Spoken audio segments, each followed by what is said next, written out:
Hi, this is the instructional video for safety rules, the explain section of safety rules.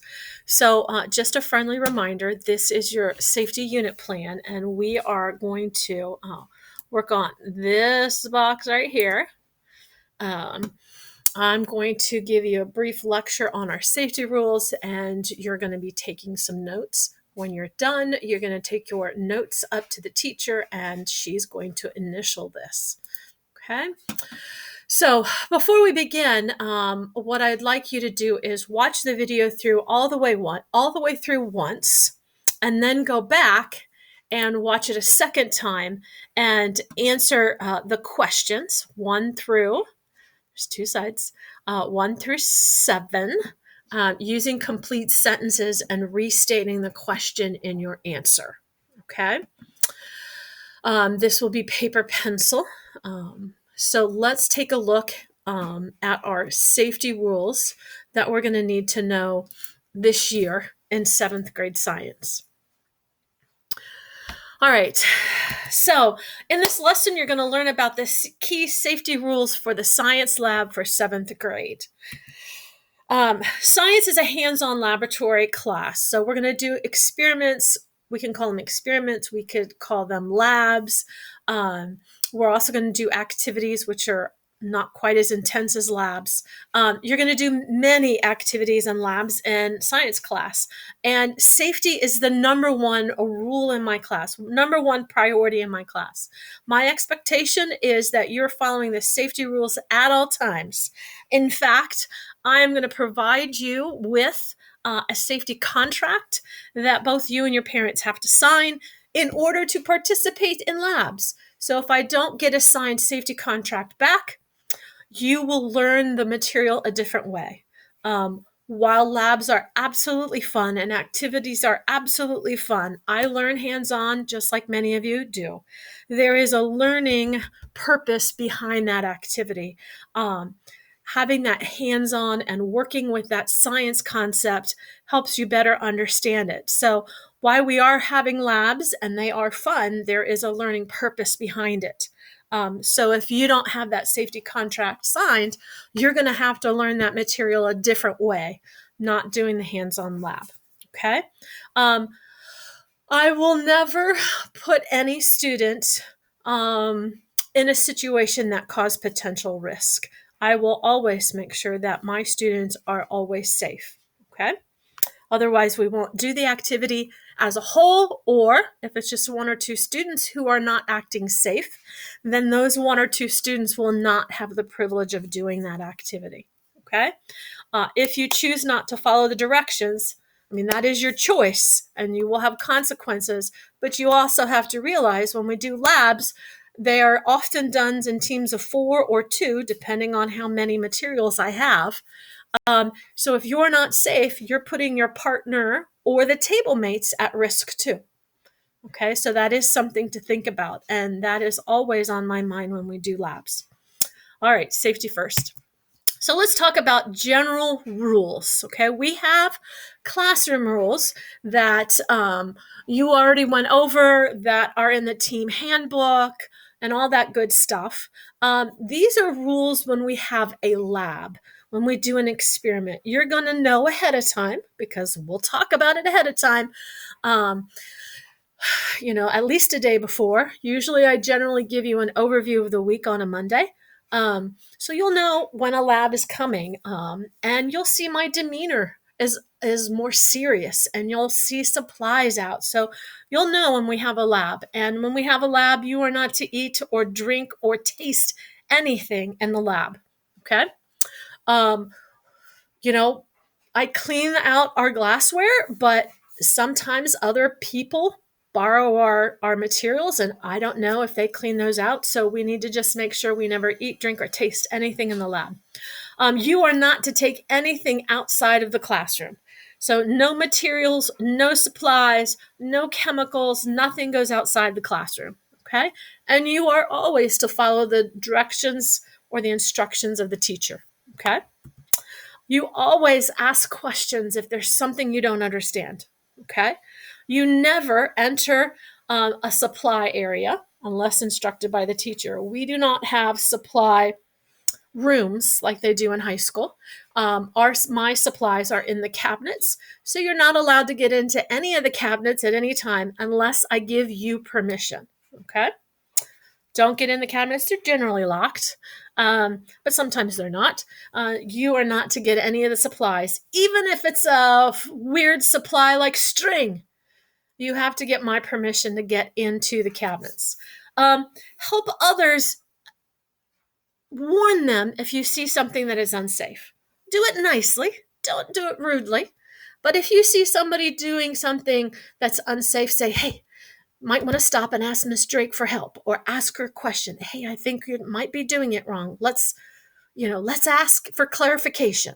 Okay? I'm never going to get upset if you raise your hand and you say, hey, I'm not sure about this. What's this technique? What are we doing? How do I do this? I missed that day. It's always better to be safe. Ask those questions. Okay? All right. 2 last rules that are general when we're having a lab. You are to never run in a lab. Okay? We're going to do lots of stuff with water. We're going to do lots of stuff with liquids. And sometimes they spill. And if you're running and you hit that water, you're going to slide and hurt yourself. Okay? So never run. Horseplay and goofing off are never allowed during lab activities. Okay? Horseplay happens, goofing off happens, but it is not to be done during a lab. Okay, there are too many things that could break. All of our glassware breaks. There are chemicals that could possibly hurt you. So we just don't do that when there's a lab. So those are the general rules. Okay, they're common sense rules. So make sure you think about those. Lab days are more serious days, as they should be. Okay. All right, let's move on. We're going to go to before you start. Before we start a lab, we are always going to read the instructions carefully. You're going to make sure you have any safety equipment you may need. Generally speaking, you're going to remove loose clothing or jewelry and tie long hair back. And you're going to know where the emergency equipment is located. So let's talk about this slide for a moment. We're going to read the instructions. When we come in, I'm going to start when the bell rings. We have about 52 to 54 minutes per class, and we spend a good chunk of time talking about the lab, talking about safety, and talking about the expectations of the lab. And then we also stop a little bit early, so we have plenty of time to clean up, and we're safe and we're not hurried. Okay? So generally speaking, here's how a day would go if we have a lab. Come in, the bell would ring, and I would start immediately talking about, okay, where are we going to put your supplies? You're going to need this and this on your table. Everything else should go. Sometimes it goes on the floor under your desk. Sometimes it goes on the counter. I will let you know that day. We'll pass out the lab and we'll start talking about it. We'll talk about, sometimes there's background information we need to read. So we'll read that and we'll talk about it, and we might highlight some things you're going to need to know for the lab. We'll talk about what the question is or what the problem is. Oftentimes you might have to form a hypothesis before we start. We will talk about the materials. You will get a tray of the materials, and we will go one by one and make sure you have those materials, and that the glassware is not chipped or cracked or broken. We will talk about what the safety issues are for that lab. We'll talk about how to clean up for that lab. Okay? So we do a lot of talking before we actually get to the lab. Okay?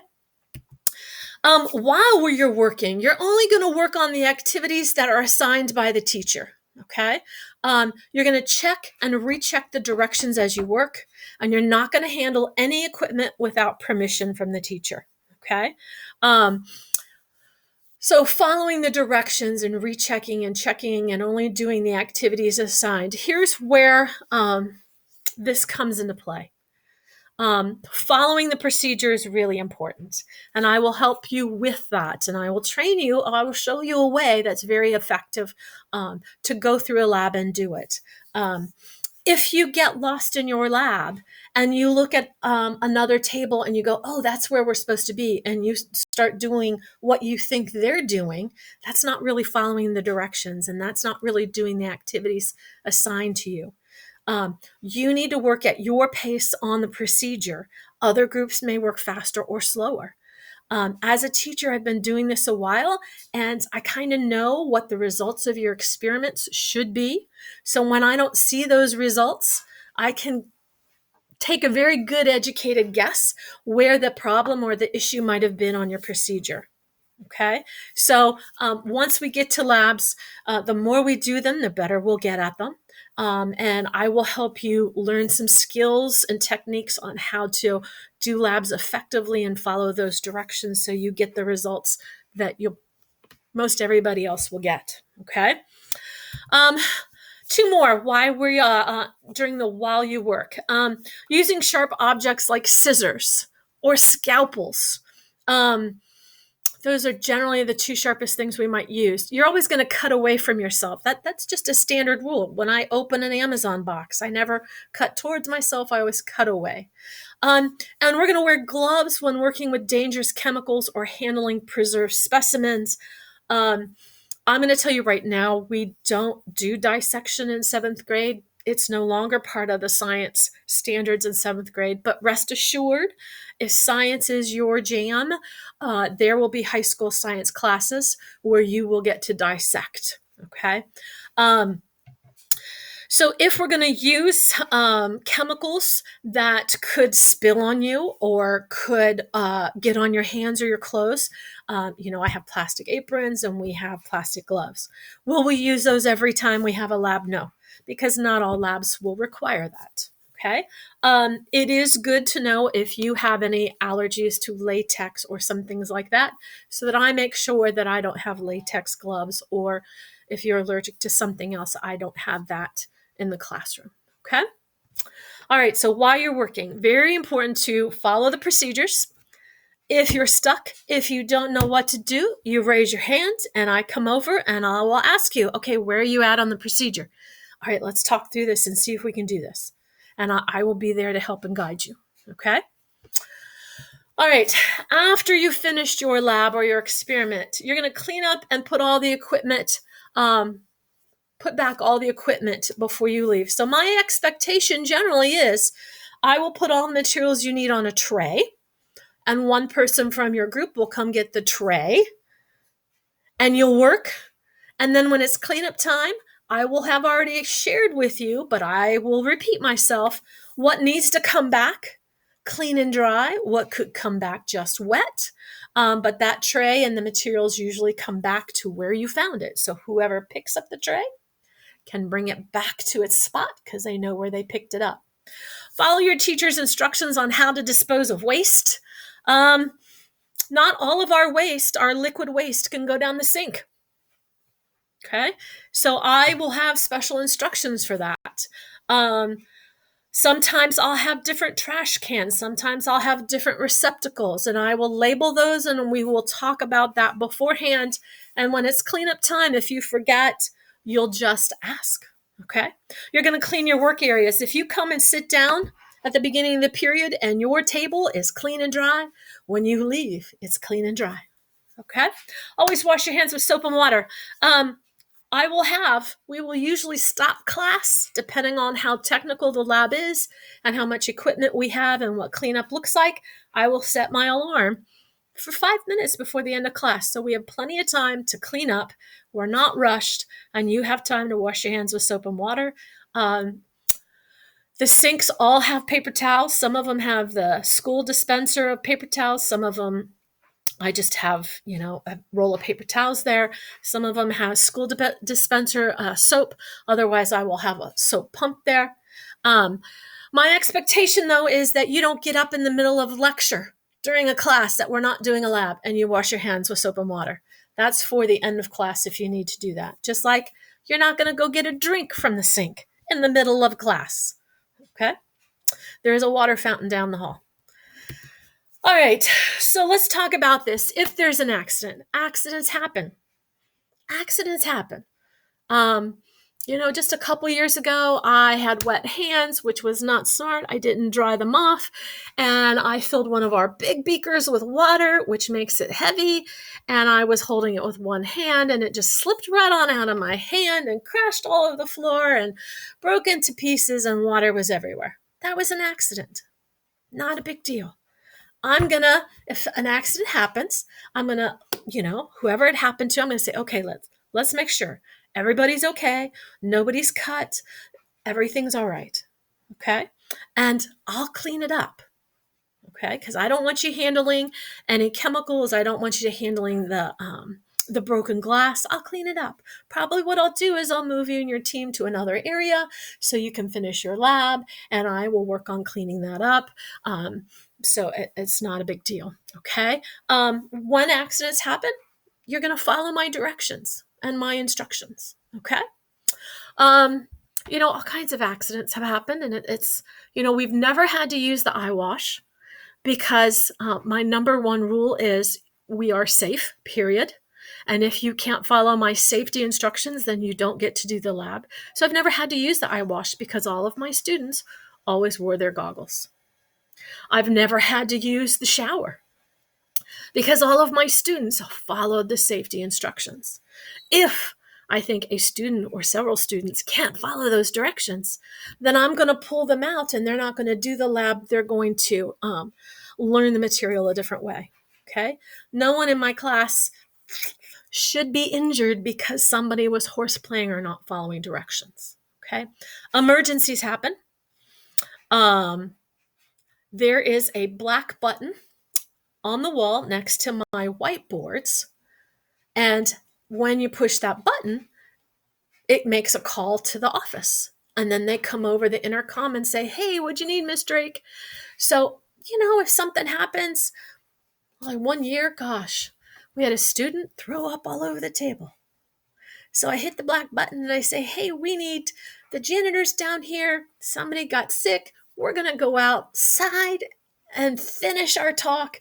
Let us know when it's all cleaned up. So, we went outside and took our notes outside and sat on the curb and we finished the lesson. Okay.